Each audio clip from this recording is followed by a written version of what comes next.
네, 안녕하세요. 오늘 통일을 논하다 우리 하사 아카데미 5주차에 오신 모든 분들 진심으로 환영하고 축복합니다. 제가 오늘 강의를 해주실 김희혁 교수님에 대해서 잠깐 제가 소개를 해드리고 강의를 바로 시작할 텐데 우리 김희혁 교수님은 제2하나원이라고 해서 화천에 있는 그 하나원에 있는 한학교회를 담임을 하셨습니다. 그래서 오랫동안 탈북하신 분들이 한국에 와서 하나원에서 정착하는 과정 가운데 신앙으로 양육하고 교제하고 그다음에 그들을 돌보는 사역들을 하셨고요. 지금은 숭실대학교 기독교 통일 지도자학과에서 네, 교수님으로 네, 하고 계시고 한반도 평화연구원이라고 해서 여러분이 치면 많은 연구 자료들을 모아놓은 곳이 있는데 그 KPI에서 스텝으로도 섬기고 계신데 오늘 아마 경험하셨던 체험들과 사역하면서 배웠던 것과 그다음에 지금 공부하면서 배웠던 것들을 함께 여러분들에게 나눠주실 텐데 우리 손을 이렇게 흔들어 볼까요? 흔들면서 우리 교수님을 같이 맞이하는 시간 갖도록 하겠습니다. 네, 교수님 나와주십시오. 네, 반갑습니다. 안녕하세요. 네, 반갑습니다. 저는 김의혁이라고 하고요. 지금 숭실대에 있습니다. 오늘 통일과 또 북한을 위해 기도하는 여러분과 함께 소중한 배움의 시간을 갖게 되어서 참 기쁘고 감사합니다. 우리 송혜원 목사님은 제가 특별히 또 너무 좋아하는 목사님이시고 또 제가 마음으로부터 항상 이제 응원하는 분인데 저에게 연락을 주셔서 오늘 이렇게 강의를 맡게 되었습니다. 바라기는 제가 한 50분 정도 강의를 하게 될 것 같아요. 그래서 길지 않은 시간이지만 오늘 좀 주어진 주제인 또 북한 이탈 주민, 다른 말로 우리 탈북민에 대해서 조금 더 배우고 또 조금 더 이해할 수 있는 그런 기회가 되면 좋겠습니다. 제가 탈북민을 처음 만나게 된 것은 제가 대학생이던 그 2002년 여름 중국 시골의 한 작은 마을이었습니다. 그때 그분들과의 그 만남이 제가 이제 목회자로 부르심을 받는 결정적인 계기가 되었는데 오늘은 사실 시간 관계상 그 말씀 다 못 드리겠고 제가 본격적으로 탈북하신 분들을 만나게 된 것부터 말씀을 드리자면 그것은 조금 전에 우리 유 목사님께서 소개해 주신 대로 2011년도부터 이제 하나원에서 사역을 시작을 했거든요. 그때 이제 제 모교회인 영락교회를 통해서 하나원 사역자로 파송이 되어서 이제 탈북해서 한국에 오신 분들을 본격적으로 만나게 되었습니다. 혹시 그 여러분 중에 하나원이라고 좀 들어보신 분이 계시죠? 예, 좀 아실 거라고 생각을 하는데 하나원은 이제 우리나라 정부 통일부 산하의 북한 이탈 주민 정착 교육 기관입니다. 그래서 탈북해서 북한을 떠난 분들이 보통 이제 태국을 거쳐서 오시는데 비행기 타고 인천공항에 처음 도착하시면 이제 국정원에서 조사를 받습니다. 보통 뭐한 두세 달 정도 받고요. 그래서 뭐 간첩이 아니다. 뭐 이제 이렇게 결론이 나면 오게 되는 곳이 통일부 하나원이라는 그 시설입니다. 제가 이제 그 안에서 3개월 동안 나만의 이제 정치, 경제, 사회, 문화 교육을 받고 한국 사회에 나갈 준비를 하게 되는 그 탈북하신 분들, 그분들과 이제 만날 수 있었고요. 이제 하나원이 두 군데가 있어요. 하나는 그 여자 하나원이 있고 안성에 경기도, 그다음에 이제 강원도 하천에 남자 하나원이 있는데 저는 남자 하나원 쪽에 있었습니다. 3개월 동안 이제 그분들이 그 안에서 지내면서 이제 마치 군대처럼 종교 활동이 있어요. 그래서 개신교, 뭐 천주교, 불교 이게 종교 행사가 있는데 저는 특별히 이제 개신교 예배 담당 목회자로 이분들과 함께 예배를 드리고 또 상담하는 그런 사역을 했습니다. 그래서 많은 우리 북한 분들에게는 제가 난생 처음 만나는 목사였고 또 저를 통해서 복음을 처음 접하기도 했고 또 난생 처음으로 어떤 감시나 처벌의 두려움이 없이 경계심을 풀고 또 자기 속 이야기를 풀어낼 수 있는 그런 상대방이 되기도 했습니다. 그래서 저 개인적으로는 이제 북한과 북한 사람에 대해서 많이 배울 수 있는 참 의미 있고 또 소중한 자리였습니다. 제가 이제 북한 분들 만나고 또 그분들의 이야기를 들어보면 정말로 절절한 이야기들이 많습니다. 어머니를 일찍 여의고 아버지와 살던 두 10대 청소년 형과 동생이 있었는데 아버지가 어느 날 병을 얻고 집에서 돌아가시게 돼요. 그러자 그 형이 이제 동생에게 마을 넘어서 옆마을에 장례를 치룰 사람을 찾으러 보냅니다. 그런데 그 길로 자전거를 타고 밤에 나간 동생이 돌아오질 않는 거예요. 아무리 기다려도 돌아오질 않아요. 그래서 자기도 동생을 찾으러 나서서 수소문합니다. 중간에 동생이 보안원들을 만났다는 이야기까지는 듣는데 그 다음부터는 행적이 사라지고 없는 거예요. 며칠간 아무리 찾아다녀도 동생 소식이 없고 또 결국은 자기가 아버지를 비오는 날 산속 어머니 무덤 곁에 묻어드리고 또 동생을 찾다 결국 못 찾고 홀로가 되어서 고생하면서 굶어 죽을 뻔하다가 탈북하게 돼서 한국까지 온 그런 분을 또 만나기도 했습니다. 그러니까 온 가족을 한순간에 잃게 된 거죠. 그러니까 이런 너무도 어떻게 보면 가슴 아픈 사연과 생생한 이야기들이 바로 제 앞에서 이제 들려오는 거죠. 여러분 그 정현종 시인이라는 그 방문객의 어떤 그 시를 혹시 들어보셨는지 모르겠어요. 그 시가 어떻게 되냐면 사람이 온다는 건 실은 어마어마한 일이다. 그는 그의 과거와 또 현재 그리고 그의 미래와 함께 오기 때문이다. 한 사람의 일생이 오기 때문이다. 예. 그러니까 정말 그래요. 그러니까 모든 사람은 저마다의 과거, 또 현재, 미래를 가지고 우리 곁에 옵니다. 그러니까 제가 오늘 이제 탈북하신 분들에 대한 이야기를 나누고 또 그분들의 상황과 특성에 대한 이야기를 나눌 텐데 먼저 제가 사실 말씀드리고 싶은 부분은 저의 관점이 지극히 제한적일 수 있다라는 겁니다. 그러니까 한 사람 한 사람마다 그 사람의 이야기와 삶이 있기 때문에 어떻게 사실 이분들 다 뭐 이렇게 통틀어서 이렇다 혹은 뭐 저렇다 이렇게 쉽게 할 수가 있겠습니까? 그렇죠? 그러니까 제가 먼저 조심스럽다라는 말씀을 좀 먼저 드리고요. 또 하나는 제가 결국은 한국이라는 문화에 젖어든 남한 사역자이기 때문에 제 관점이 또 좀 편향되어 있을 수 있다라는 점도 말씀을 드리고 싶습니다. 오늘은 어떤 정답이 아니라 저라는 사람의 개인의 관점에서 보는 우리 탈북민에 대한 이야기를 좀 나눠보려고 하고요. 또 그것을 통해서 여러분도 좀 주위에 있는 우리 탈북하신 분들을 더 이해하는 그런 시야가 좀 넓어지는 계기가 되면 좋겠습니다. 사실 제가 탈북민에 대한 말씀을 주로 드릴 것이지만 결국 제가 궁극적으로 하고 싶은 말은 우리 남한 사람에 대한 부분이에요. 그러니까 먼저 우리 남한 사람이 바뀌어야 된다. 예. 이 말을 하고 싶은데 이게 무슨 말인지는 이제 강의 마지막이 되면 좀 느끼실 거라고 생각을 합니다. 네, 그러면 시작을 좀 해보겠습니다. 네, 우리가 통일이라고 하면 뭐 체제의 통일, 땅의 통일도 있겠지만 뭐니 해도 가장 중요한 것은 사람의 통일입니다. 그러니까 남과 북이 하나의 체제가 되고 또 38선을 가르던 철책이 사라지고 또 남북한 사람이 서로 왕래하는 그런 상황이 되었는데 만약에 그때에도 여전히 남북한 사람 간에 미워하고 시기하고 갈등이 있고 화해하지 못한다면 그게 사실 무슨 통일이겠습니까? 그죠? 그러니까 참된 통일은 결국 사람의 통일입니다. 그런데 이 사람의 통일은 서로가 이렇게 똑같아져야 된다라는 의미로 이해되어서는 안 됩니다. 그러니까 북한에서 오신 분이 빨리 남한 사람이 돼야 된다. 이것은 사람의 통일이 아니죠. 참된 통일은 서로가 서로의 다른 점을 이해하고 수용하고 존중하면서도 함께 만들어가는 미래를 향해서 같이 꿈꾸고 달려가는 거. 그게 이제 사람의 통일이라고 생각을 합니다. 그래서 이제 언젠가 이제 북한에도 분명히 교회가 세워질 날이 올 겁니다. 근데 그때 이제 북한 교회를 이루는 구성원은 네, 우리 첫째로는 북한 주민이겠고요. 그 다음에 둘째로는 남한 그리고 우리 아까 미국에 계신 분도 계셨는데 해외 한인 성도이고요. 그 다음에 북한 지하교회 성도이겠고요. 그 다음에 북한 이탈 주민 성도가 될 겁니다. 이때 이 네 그룹의 마음을 같이 연결하고 소통하고 묶어내는 역할을 누가 할 수 있을까요? 바로 우리 북한 이탈 주민 성도, 우리 탈북민 성도들이 그 역할을 하게 될 겁니다. 그래서 우리가 북한을 위해서 기도하고 통일을 준비할 때 두 종류의 사람을 준비시켜야 됩니다. 첫 번째는 북한을 잘 아는 남한 사람, 우리 해외 한인들도 필요하겠죠. 바로 여러분과 같은 분들입니다. 그리고 둘째는 남한과 북한을 모두 잘 아는 우리 북한 이탈 주민 성도, 즉 탈북 그리스도인들이 필요합니다. 그런 면에서 이분들의 이제 의미가 참 크다라고 할 수가 있겠습니다.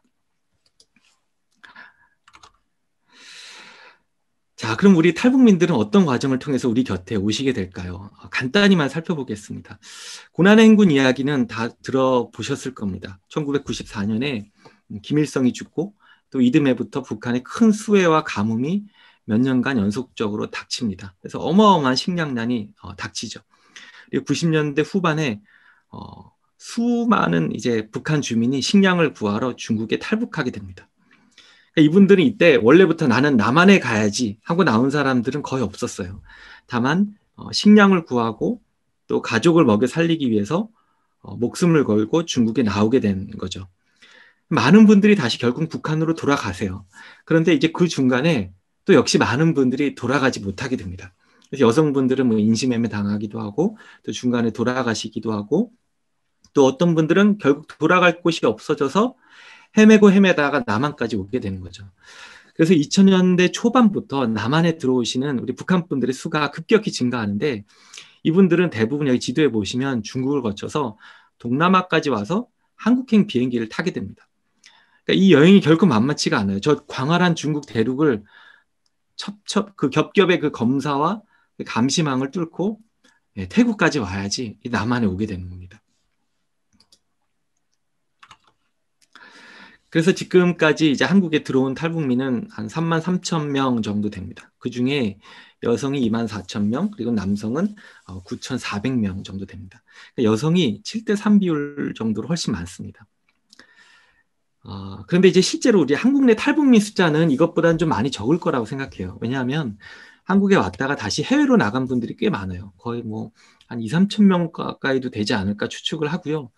지금 미국에도 한 400에서 500명 정도 있으시고 제가 LA에 작년까지 있다 왔는데 LA 지역에도 한 80명 정도 그렇게 있습니다. 그래서 탈북민 교회도 있고요. 그다음에 유럽에도 많이 가 계세요. 유럽 같은 경우에는 영국 런던 근처에 그 뉴몰든이라는 지역이 있는데 거기 한인타운이 있고 탈북민들 커뮤니티도 상당히 크게 있습니다. 여기 왼쪽에 그래프를 보시면 지난 11년 동안 가장 정점은 2009년이었어요. 그리고 11년간 그 뒤로부터 이제 계속 감소세에 있습니다. 이제 가장 큰 요인은 뭐 여러 가지가 있는데 김정은이 등장하면서 감시가 강화가 됐고, 그다음에 중국 정부가 북송을 강화하기 시작했고, 그다음에 북한 내의 식량 사정이 옛날보다는 조금 더 좋아져서 탈북이 좀 줄어들었다 이렇게 볼 수가 있습니다. 그리고 탈북민들의 출신 지역을 보면 이제 함경북도가 제일 많습니다.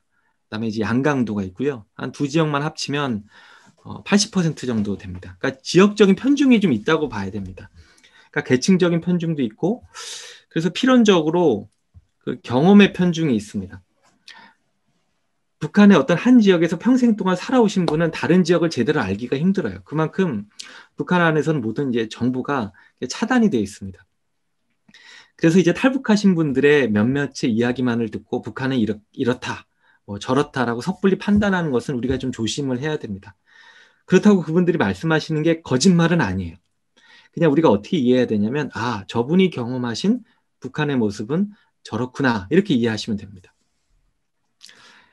이제 탈북 요인이, 탈북 그 이유죠. 많이 좀 바뀌었습니다. 그러니까 90년대 초까지는 많지는 않았지만 정치적인 이유로 망명하는 분들이 있었다면, 이제 90년대 중반 이후에는 경제적인 요인, 제가 아까 얘기했던 것처럼 먹고 살기 위해서 많이 탈북했습니다.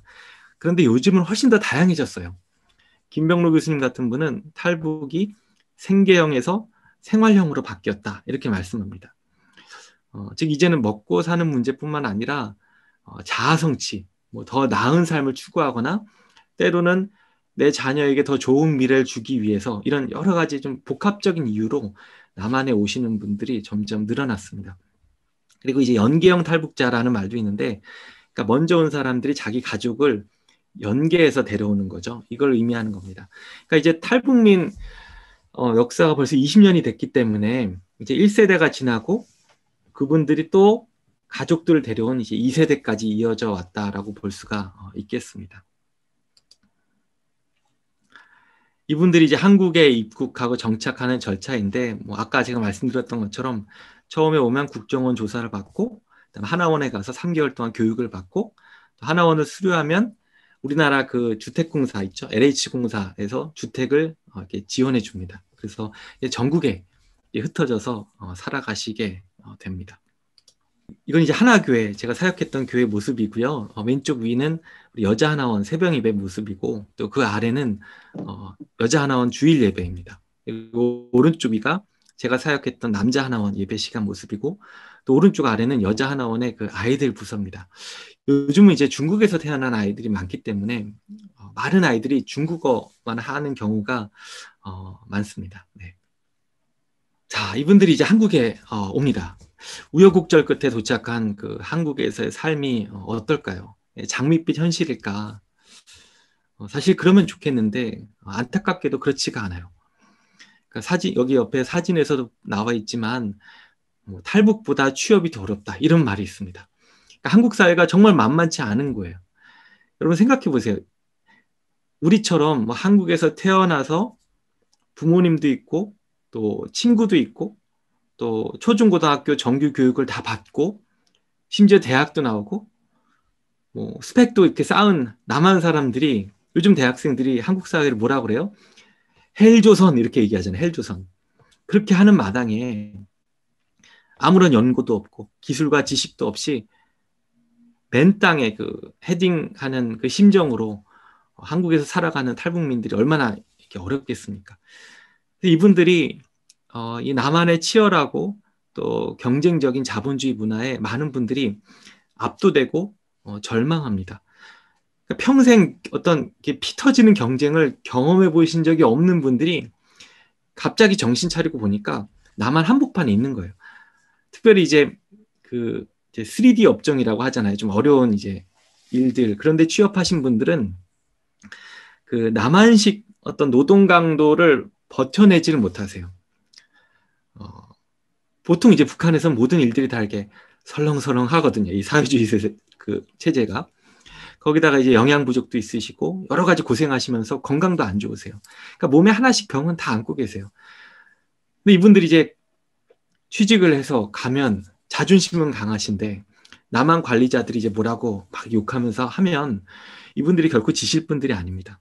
그래서 한동안 뭐 한 2, 3개월은 버티지만 결국 이렇게 뛰쳐나오는 일들이 참 많습니다. 또 이분들이 이제 돈 개념이 좀 없으세요, 처음에. 그래서 하나원 나가자마자 뭐 어떤 분은 백화점 가서 100만 원짜리 양복 샀다고 저에게 자랑하시는 겁니다. 정착지원금 뭐 300만 원, 400만 원 받고 나오는데 네, 100만 원짜리 덜컥 사시는 거예요. 돈 개념이 없으니까.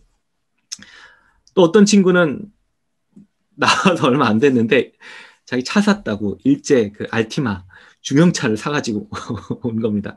근데 면허도 제대로 이렇게 다 발급되기 전에 운전하다가 사고 내고, 네, 그 다음에 또 사기까지 당합니다. 순식간에 6개월 만에 빚이 한 6천만 원 생긴 겁니다. 그 친구는 자기 진짜 탈남해서 다시 북한으로 돌아갈까 막 이렇게 고민하는 거예요. 그러니까 이 재입국하는 게 뭐 막 이상해서 그러는 게 아니라 이분들의 그 삶이 이렇게 꼬일 때가 있는 거라는 걸 좀 이해하실 필요가 있습니다. 그리고 이제 대학을 뭐 특례 입학 전형을 통해서 들어가도 교육 격차 때문에 쫓아가기 힘들어하고 또 3분의 1가량은 뭐 휴학을 하고 있다. 그런 통계도 있습니다. 이분들이 또 갖는 그 기대와 현실의 괴리도 큽니다. 요즘 그 이제 북한에서 우리 한국 드라마들 많이 보시거든요. 뭐 웬만한 드라마 다 보고 오세요. 근데 이제 북한식 드라마나 영화는 이제 현실을 좀 그대로 반영하거든요. 근데 한국 드라마 보면 보통 이게 드라마 주인공들이 다 이렇게 재벌집에서 사는 분들이 많으세요. 보통 집 가운데 거실에 계단이 있고 막 엄청 크고 화려하지 않습니까? 이분들이 이제 한국에 오면 그런 기대를 갖고 오신 분들이 있어요. 근데 막상 왔는데 집은 그냥 10평대 진짜 좁은 집에 임대주택을 받는 거죠. 그러니까 그 기대와 어떤 현실 차이가 너무나 커서 실망하는 분들도 많이 있습니다. 제가 아는 그 한 형제는 우리 평성에서 왔는데 너무 실망하는 거예요. 북한에서 자기는 아파트에 그 방 5개짜리 집에 있었고 심지어 뭐 집에 그 당구대가 있었대요. 근데 이 한국에서 이거 너무나 실망스럽다는 거죠. 이 친구가 이제 한국에 그 어떤 한 교회에 이제 정착해서 살아가게 됐는데 제가 이번에 미국에 갔다 와서 이 친구 소식을 들었는데 교회를 꽤 오래전에 떠났고 그러다가 자살했다는 얘기를 제가 들었습니다. 그러니까 한국에서 사는 게 너무 쉽지 않은 거예요. 많은 분들에게. 또 하나 이분들이 이제 재정적인 어려움을 겪을 때가 많은데 처음에 이제 한국 들어오실 때 브로커비 막 수백만 원 다 후불제로 하시거든요. 그러니까 처음에 들어오면 이 받은 돈이 고스란히 이제 브로커에게 가는 거예요. 그리고 또 북한에 남아있는 가족들이 있으니까 또 북한에 송금을 하세요. 그럼 요즘은 다 가족에게 돈이 이렇게 쏴지거든요. 근데 수수료가 한 30% 정도 떼져요. 그러니까 이렇게 열심히 이렇게 가족을 부양하느라고 이제 재정적인 어려움을 많이 겪기도 합니다. 이게 현실이고요. 이외에도 이제 가정 해체도 많이 경험합니다. 우리 북한이 그 유교 문화가 되게 강해요. 이제 조선 사회에서 바로 넘어온 거잖아요. 북조선으로. 그러니까 가부장적인 사회이고 우리 남성분들이 권위적일 때가 되게 많아요. 집에 나가서 시장에서 장사하고 식량 구해오는 것, 집안일하고 육아하고 이거 다 여성이 합니다. 남자들은 뭐 사업소 이렇게 가면 아무것도 안 해요. 그냥 담배 피다가 오는데 집에 와서 손 하나 까딱 안 해요. 그런데 이분들이 이제 한국에 오면 이 남녀 관계가 역전이 생겨요. 한국 사회 누가 더 잘 적응할까요? 남자일까요? 여자일까요? 네, 여자겠죠, 여자. 예, 그러니까 남자들은 훨씬 뻣뻣해요. 이 사회주의 사회에 이렇게 물들었기 때문에. 여자들은 생활력이 강해요. 그리고 적응도 빨라요. 그래서 남한에 오면 이 경제력의 주도권을 여자분들이 갖게 됩니다. 그러면서 이 부부간의 관계가 역전이 되면서 갈등이 커집니다. 그리고 이제 북한 여성분들은 남한 남성이랑 결혼도 이렇게 쉽게 더 빨리 하실 때가 많아요. 그런데 북한 분들은 결혼을 새로 하는 게, 남자분들은 이제 새로 하는 게 참 어려워요. 그러니까 이런 여러 가지 이제 복잡한 상황들이 있는 겁니다. 그리고 불가피하게 여러 차례 이제 결혼하게 되는 분들도 있고, 또 아이들도 북한에서 낳은 아이, 또 중국에서 낳은 아이, 또 한국에 와서 새로 결혼해서 가진 아이, 이렇게 다 좀 복합적인 가정을 이루게 되면서 얻는 어려움들도 있습니다. 또 이분들이 차별과 소외와 외로움 때문에 고통받기도 합니다. 그리고 이제 외상후 스트레스 장애 증후군, PTSD라고 하죠. 그 트라우마 경험.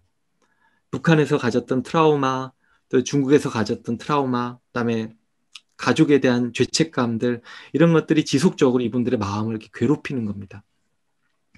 그래서 이제 그 이화여대 김지은 교수님이 그 이제 이분들의 뇌 이 촬영을 한 1,000몇 명을 하셨어요.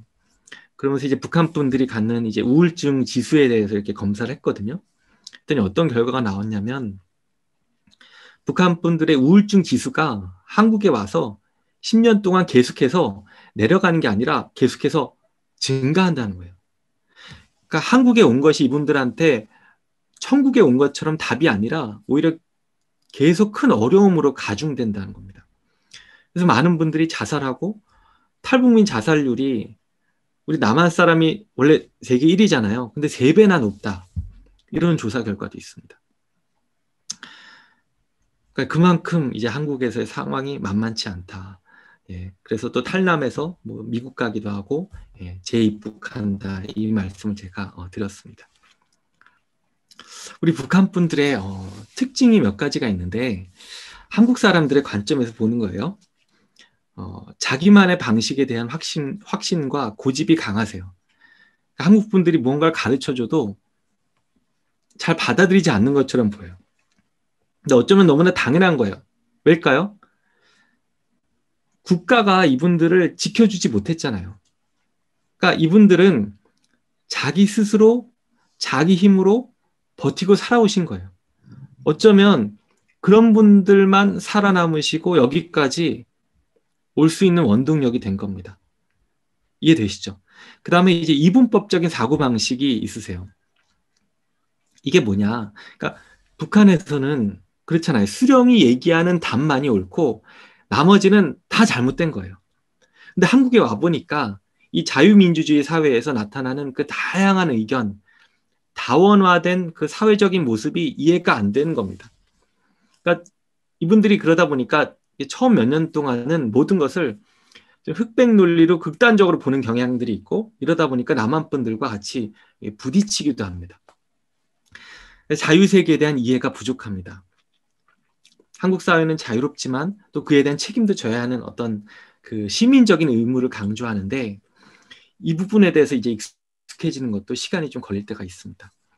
그리고 탈북하신 분들이 한국 생활이 외로워서 서로 모이는데 또 막상 모이면 서로 또 불편해하실 때가 있어요. 북한 문화가 서로 감시하고 또 비판 문화가 있거든요. 이분들이 서로 모이면 또 충돌이 있을 때도 있습니다. 그다음에 가치관의 그 공백 상태. 실제로 그렇습니다. 그러니까 여러분이 이제 만약에 평생 동안 교회를 다니고 기독교를 믿었는데 갑자기 어느 날 모든 것이 이게 진짜가 아니다 라고 하면 얼마나 혼란스럽겠습니까? 그죠? 그러니까 마찬가지로 북한 체제에서 살던 분들이 갑자기 새로운 세상에 들어오게 되면 이 가치관이 다 흔들리는 거예요. 내가 알던 게 진짜가 아니구나. 이분들이 이제 가장 처음 쉽게 받아들이는 게 뭐냐면 결국은 돈이에요. 아, 돈이면 뭐든지 할 수 있구나. 이렇게 받아들이기가 참 쉽습니다. 그 다음에 이제 우리 탈북하신 분들 사역하는 남한 분들이 이제 제일 힘들어하는 부분 중에 하나가 이건데 감사할 줄 모른다. 이런 인식이 좀 있어요. 그러니까 북한 분들이 도움을 받고 공짜로 받는 것을 당연시하는 것처럼 이제 느껴질 때 이제 시험이 드는 거죠. 그런데 또 한편으로는 우리가 좀 이해할 필요가 있는 게 북한 사회가 어떤 사회예요? 모든 감사와 영광은 누구에게 돌려야 될까요? 네. 수령에게만 돌리는 사회인 거죠. 그러니까 상호 간에 서로 고마워하고 표현하는 것이 익숙하지가 않은 거예요. 이게 그분들이 감사하는 마음이 없어서 그런 게 아니라 익숙하지가 않은 거예요. 네. 그다음에 인간관계 유효기간이 짧다. 네. 우리 남한 분들이 또 이런 얘기를 많이 하세요.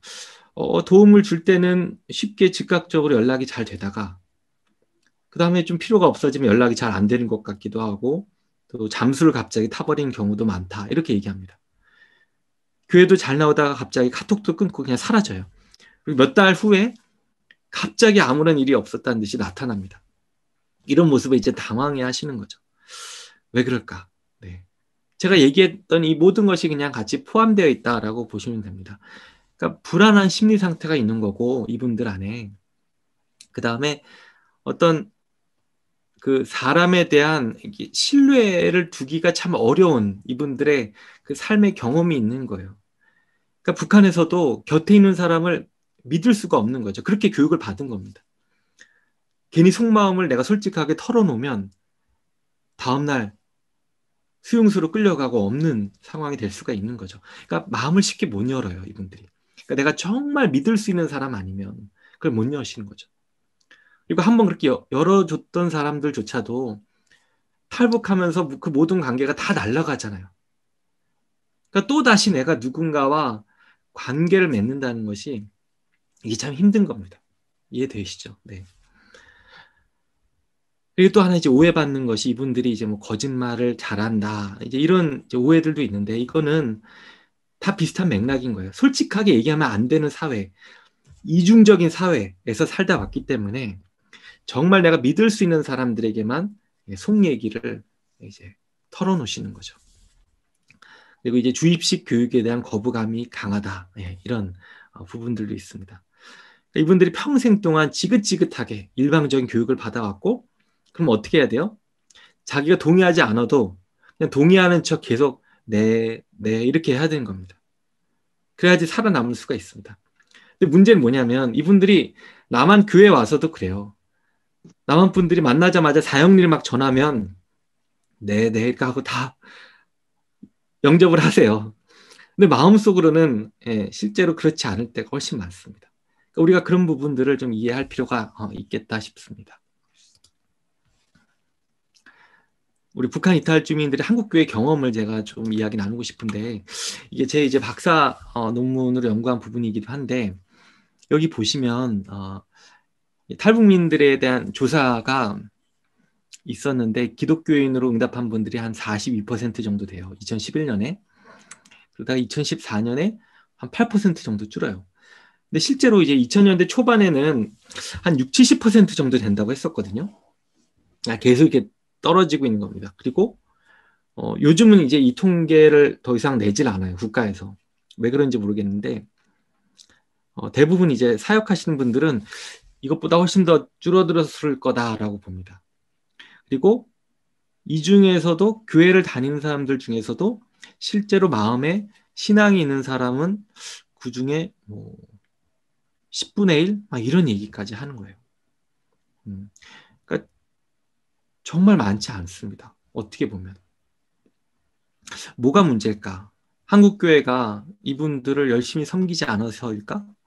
잘 도와주지 않아서일까? 그렇지 않거든요. 한국 교회가 정말 헌신적으로 섬기세요. 근데 그럼에도 불구하고 탈북민들이 교회에서 적응하지 못한 이유가 뭘까? 제가 몇 가지로 이분들의 경험을 좀 봤는데, 첫 번째는 북한 사회와 비슷해서 드는 거부감이 있습니다. 제가 크게 세 가지로 좀 경험을 정리해봤는데, 첫 번째가 이거예요. 비슷해서 드는 거부감. 한마디로 말하면 교회랑 북한 사회가 비슷해서 싫다는 겁니다. 좀 더 자세히 볼까요? 원치 않는 자기 노출이 있어요. 그러니까 교회에 오면 자기 얘기를 털어놔야 되는 거예요. 우리가 소그룹 때 쉐어링 하잖아요. 어떻게 지냈고, 내가 뭘 잘못했고, 회개하고 이런 것들. 근데 이분들한테 이게 부담인 거예요. 북한에서 생활총화랑 비슷하거든요. 자기 비판하고 또 서로 비판하는데 후상 비판이라고 하거든요. 이 비슷한 거예요. 그리고 문제는 남한 사람들이 호기심과 흥미로 이분들의 과거를 묻는데 그게 상처가 되는 거예요. 당신 북한 있을 때 굶어 봤어? 굶어서 죽은 사람 본 적이 있어? 이런 질문을 하는 거예요. 너무 배려가 없어요. 가족이 실제로 죽은 사람에게 이런 질문이 얼마나 아프겠어요. 그리고 그런 게 아니더라도 그냥 호기심으로 이런 말들을 하는 거예요. 북한에서 이런 거 먹어봤어? 못 먹어봤지. 북한에 이렇게 좋은 거 없지. 남한 사람들은 그냥 아무 생각 없이 얘기하는 건데 그분들한테는 이게 무시하는 느낌으로 다가오는 겁니다. 어떤 분들은 내가 북한에서 왔다는 거 숨기고 싶은데 또 교회에서 이렇게 깊이 들어가면 이걸 다 얘기해야 되는 거예요. 또 중국에서 가슴 아픈 기억이 있는 사람들은 이게 더 부담이 되는 거죠. 그러니까 자꾸 이제 거짓말을 본의 아니게 해야 돼서 결국은 교회 떠나고 싶다 이렇게 되는 겁니다. 우리 옆에 이제 그 인터뷰했던 말들이 있는데 이거를 좀 우리 유진범 목사님 계시면 읽어 달라고 이제 부탁하려고 했는데 계시나요? 아니면 우리 송 목사님 한번 읽어주시면 감사하겠습니다. 네. 처음에는 예배만 드리고 가고 싶었어요. 소모임하면 거짓말이라도 해야 하거든요. 처음에는 북한식으로 크게 말하는 거 있거든요. 속에 없는 말을 해야 하는 게 불편하더라고요. 남들이 말하는 것에 맞춰서 해야 한다는 게 자기 생각과 다르게 말할 수 있는 습관이 있는 것 같아요. 그게 쌓이다 보면 스스로 불편해지는 거죠. 다음 두 번째는 이제 또 하나의 조직 생활처럼 느껴진 겁니다. 그러니까 북한에서는 늘 이렇게 다 이렇게 조직으로 묶어 놓거든요. 그게 너무 지긋지긋하셨대요. 그래서 자유를 찾으러 여기까지 왔는데 교회 왔더니 웬걸 계속해서 교회 오라는 거예요. 뭐 주일 예배도 오고 오후 예배도 오고 새벽 예배도 오고 수요 예배도 오고 금요철에 와라. 이 모임들이 강요되는 게 조직 생활처럼 느껴진다 이런 겁니다. 우리는 북한에서 한 주일에 한 번씩 강연회, 학습, 생활총화 이거 다 누구를 위해서 그러는 거예요. 김일성이와 김정일을 위해서 강압적으로 내려먹이니까 회의라고 하면 끔찍하다고. 그 다음에 이제 지나친 요구와 간섭. 그러니까 남한 분들이 좋은 의도죠. 열심히 이제 조언을 하고 하는데 또 교회 못 가면 막 신방하고 전화하고 왜 빠졌냐 이렇게 얘기하는데 이게 너무 부담스럽다는 겁니다. 네. 또 한번 읽어주세요. 거기서 주입식으로 살다 왔는데 교회 안 나오면 나와야 한다고 하고 꼭 주일 예배는 참가해야 한다고 하는 게 불편했는데 나중에는 조금 괜찮았던 것 같습니다. 교회 왜 안 왔냐? 고 연락하는 게 더 부담스러웠던 것 같습니다. 교회를 가고 싶을 때 가는 거라고 생각했는데 딱 지켜야 한다고 하니까 거부감이 느껴지더라고요. 네. 제가 시간이 없으니까 조금 또 생략하면서 갈게요. 그러면 이제 헌금에 대한 강조가 있고요. 네, 헌금을 너무 강조하는 교회들이 은근히 많더라고 얘기를 들어보면. 그래서 이런 부분에 대한 어떤 부담감. 예. 난 오히려 도움을 받아야 되는 존재인데 왜 나보러 돈을 내라고 할까? 이제 이런 게 이해가 안 되는 거죠. 신앙이 없을 때는. 신앙을 갖게 되면 이게 물론 바뀌지만 그 전까지는 이게 어려운 겁니다. 그 다음에 이제 북한 사회와 비슷해서 거부감이 들었다고 한다면 또 한 가지는 북한 사회와 너무 또 달라서 불편함을 느끼기도 합니다. 그러니까 대답되지 않는 질문들이 있는 거예요. 이분들이 이제 북한 사회가 이제 유물론의 바탕을 두고 있기 때문에 사후 세계에 대한 관심이 없어요. 그러니까 제가 봤을 때 북한 체제가 북한 사람들 안에 있는 이 영적인 감각을 많이 망가뜨렸어요. 그러니까 이분들이 삶의 의미에 대한 질문, 죽음 이후에 어떻게 될까? 이런 질문을 평생 해보지 않고 산다고 합니다. 그러니까 저에게 이렇게 말씀하세요. 하루하루 살기 바쁜데 언제 죽음에 대해서 생각해요? 이렇게 얘기하는 겁니다. 근데 우리 남한 분들은 전도할 때 어떻게 해요? 만일 오늘 밤에 당신이 세상을 떠나신다면 천국에 들어갈 확신이 있으세요? 이렇게 묻는데 이분들은 이게 전혀 와닿지가 않는 질문인 거죠. 그 다음에 또 눈에 보이지 않는 신, 이거에 대한 또 질문이 있습니다. 북한에서의 신 김일성은 보이는 존재였는데 근데 여기서 신은 보이지 않는데 이거 어떻게 믿느냐, 이런 이야기를 하게 됩니다.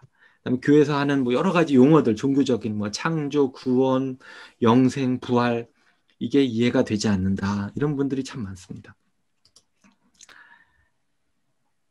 그다음에 이제 재미없고 와닿지 않는 설교, 너무 설교가 어렵다는 겁니다. 뭐 남한 말이 달라서 그런 것도 있겠고요.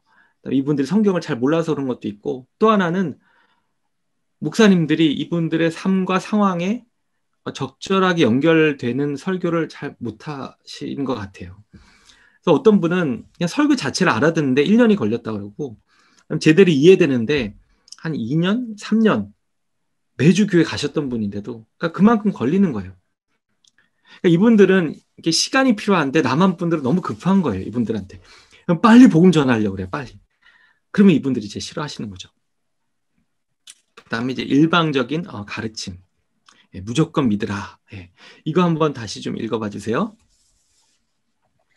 가령 목사님 탈북자 40명이 들어왔어요. 그런데 들어오자마자 이 사람들은 초보 신자 아니에요? 이 사람들은 북한 사회 정치적 모순에서 왔는데 이런 사람한테 하느님 할렐루야 하는데 할렐루야가 뭔지 마시는 건지 먹는 건지 몰라요.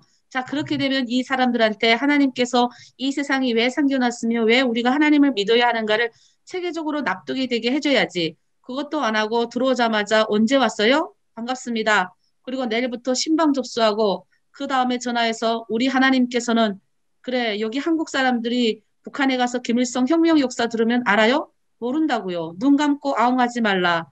북한이나 한국이나 똑같구나. 이게 욕이 나오더라고요. 네네, 감사합니다. 그 다음에 이제 세 번째 그 큰 특징으로 교회 왔는데 이 한국 교회가 막상 한국 사회와 다르지 않아서 느끼는 실망감이 있습니다.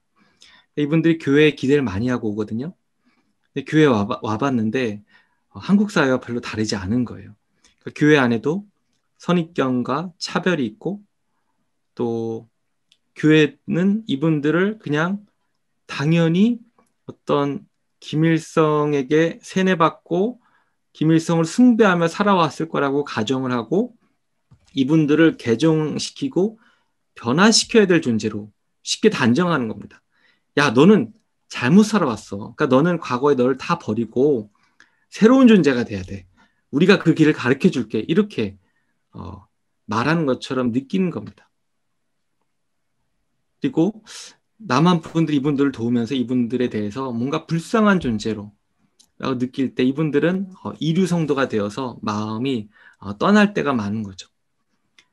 교회 안에서 늘 뭔가 도움을 받아야 되는 존재, 초신자로서만 대우를 받을 때 이분들이 자존감의 상처를 받고 떠나시게 됩니다. 그다음에 이제 제가 아는 탈북하신 분 중에 이런 말씀을 하는 분이 있어요. 교회 가면 늘 주님 안에서 사랑합니다 라고 말하는데 주님 안에서만 사랑하고 주님 밖에서는 뭐냐, 이렇게 얘기하는 겁니다. 교회에서 사랑한다는 말만 늘 하지 정작 한번 밥이라도 같이 먹으면서 그런 이야기를 한 적이 있느냐, 이렇게 얘기하는데 이게 틀린 말이 아니거든요. 그 다음에 이제 다른 문화를 포용하는 시각의 부재. 그러니까 사실 탈북민은 어떻게 보면 타문화권 선교로 접근해야 됩니다.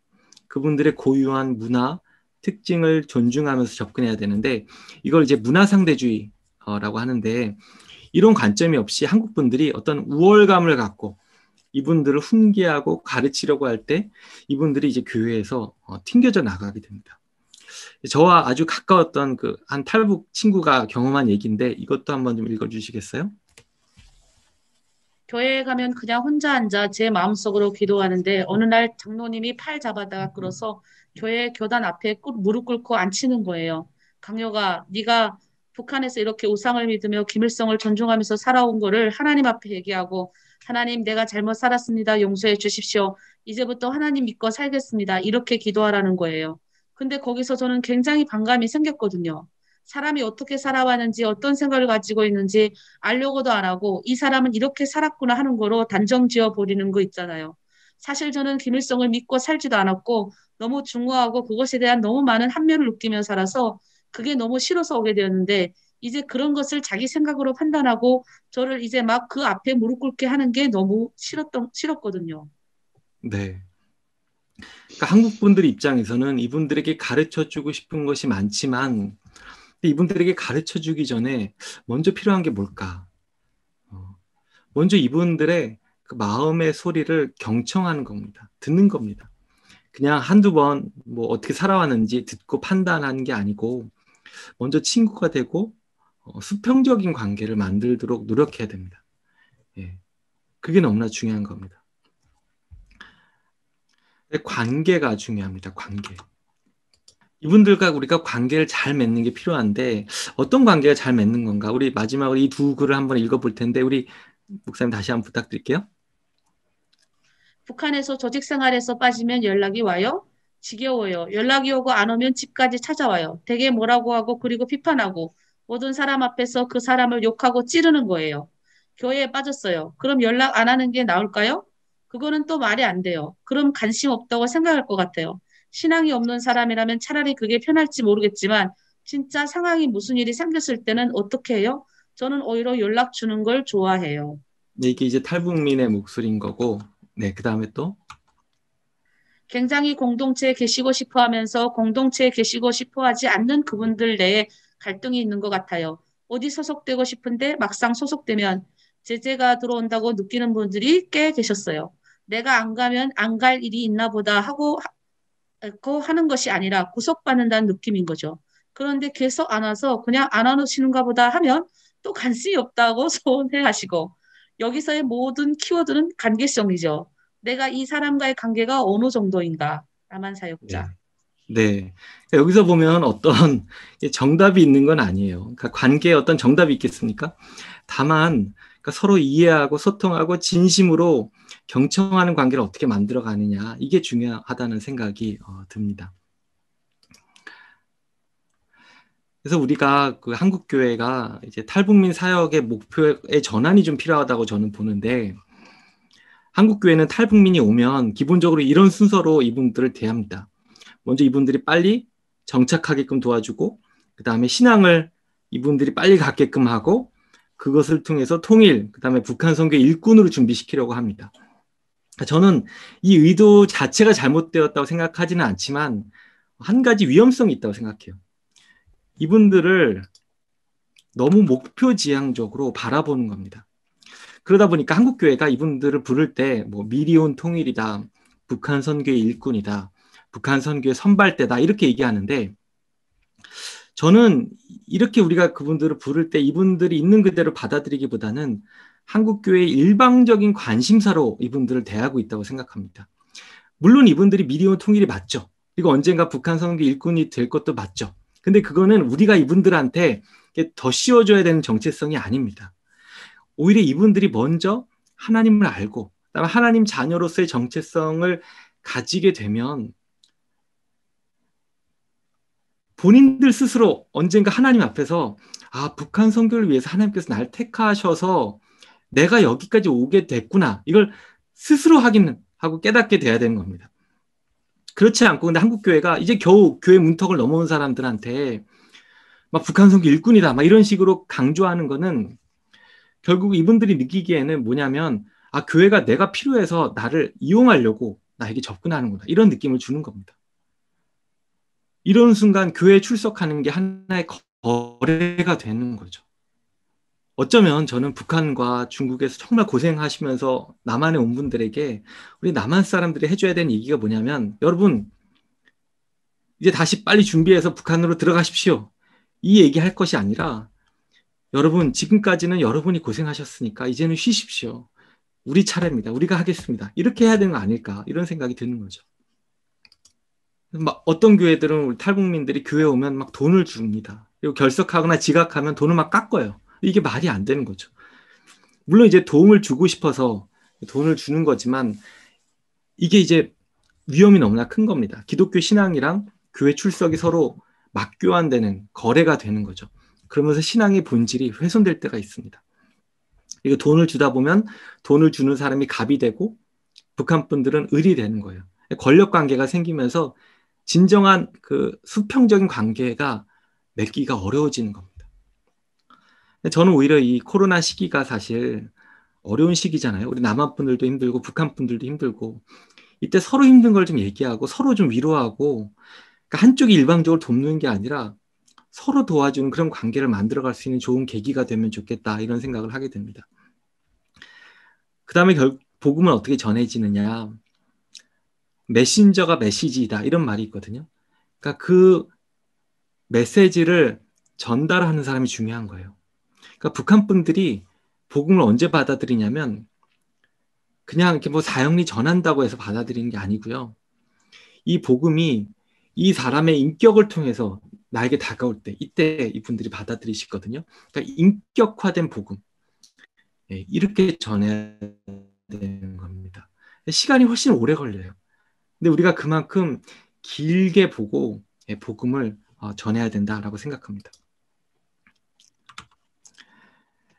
존 벨이라는 그 이제 미국의 이주민 연구로 유명한 학자가 여러 나라의 이민자들을 연구하면서 이 이주민들이 어떤 전략을 갖고 새로운 곳에 정착을 하느냐 이걸 관찰했습니다.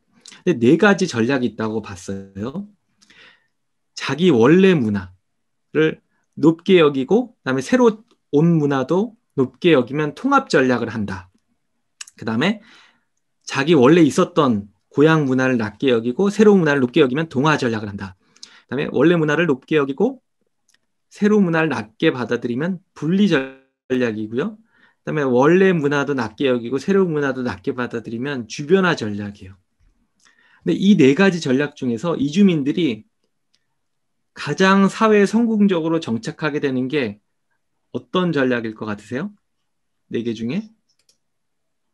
네, 통합이었습니다. 통합. 원래 나의 문화를 간직하면서 새로운 문화를 그 위에 같이 합칠 때 가장 잘 정착한다는 거예요. 그러니까 북한 분들도 마찬가지예요. 북한 분들이 갖고 있는 고유한 걸 다 없애려고 그러면 안 돼요. 그들이 얻어봤던 그 북한 문화 점들이 있거든요. 뭐 이웃들 간의 정도 있고 가족 간의 배려도 있고 이런 좋은 점들이 있습니다. 그러니까 이런 문화를 다 없애고 남한 사람 만드는 게 결코 좋은 게 아닌 겁니다. 가장 중요한 것은 우리 모두가 하나님의 자녀라는 더 크고 남과 북을 넘어서는 하나님의 자녀라는 정체성 안에서 이분들이 스스로의 그 길을 갈 수 있도록 우리가 얼마나 열어줄 수 있느냐 이게 참 중요합니다. 저는 이제 북한에 이 젊은 세대가 있는데 장마당 세대 여기가 희망이라고 생각을 합니다. 사실 40 넘어가신 분들은 생각이 잘 바뀌지 않으세요. 한국 정책도 쉽지 않아요. 그런데 10대, 20대 이 친구들은 정말 큰 가능성이 있습니다. 이 친구들은요, 북한에서 고난행군이 있을 때 그때 이제 태어나고 자라난 세대거든요. 그러니까 북한의 공교육이 다 무너지고 세뇌 교육을 덜 받은 세대인 거죠. 그다음에 한류 문화를 경험해서 한국 문화도 보고 드라마 보고 자라는 세대. 훨씬 생각이 열려 있고 창의적인 세대입니다. 복음도 더 잘 받아들이고 한국 사람들과 더 잘 지내요. 저는 우리 한국교회가 이 다음 세대 특별히 잘 키우는데 관심을 기울여야 된다 이렇게 생각을 합니다. 네, 이제 시간이 거의 다 돼서 제가 마무리를 할 텐데요. 제가 강의 초반에 이제 한국교회가 탈북민들에게 많은 사랑과 도움을 주는데도 왜 탈북민들이 점점 교회를 떠나갈까 이런 질문을 던졌습니다.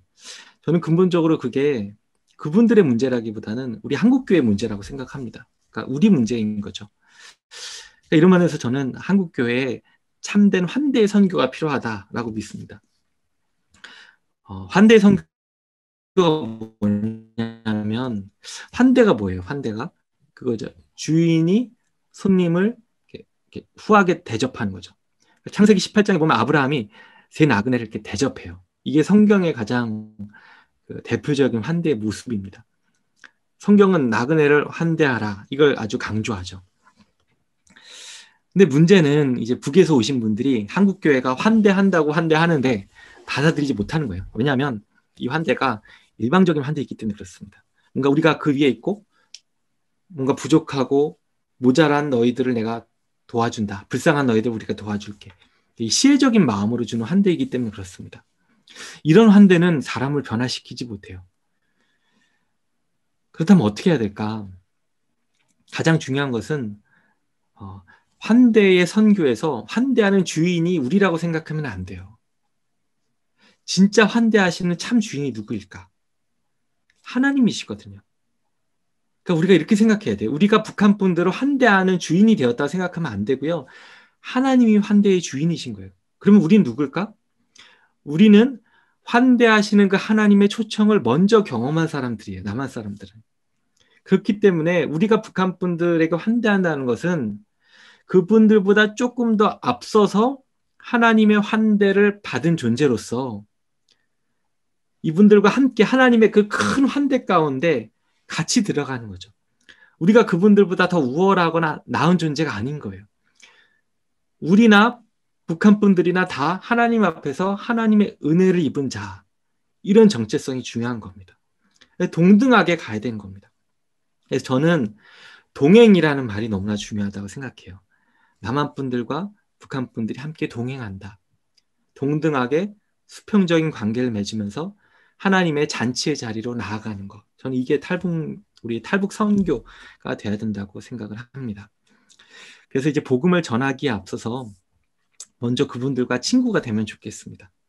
그래서 어떤 분이 선교라는 말을 표현할 때 이렇게 얘기하시더라고요. 선교가 한자로 보면 원래 베풀 선, 그리고 가르칠 교 이렇게 하거든요. 근데 그게 아니라 먼저 선, 사귈 교 이렇게 선교를 얘기하시더라고요. 먼저 사귀는 것, 먼저 친구가 되는 것, 그게 선교다.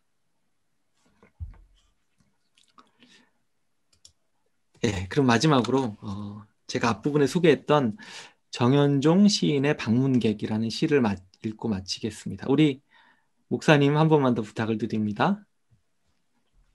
제가 시는 잘 못 읽지만 읽겠습니다. 사람이 온다는 건 실은 어마어마한 일이다.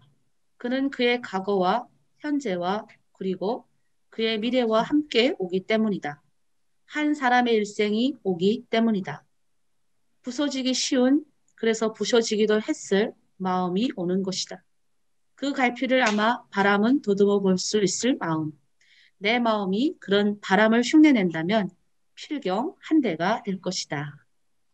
네, 너무 좋습니다. 우리도 우리 곁에 있는 그 탈북민의 가슴 아픈 삶의 이야기를 부드러운 그리고 따스한 바람처럼 어루만져 줄 수 있게 되기를 바랍니다. 감사합니다. 여기까지 하겠습니다.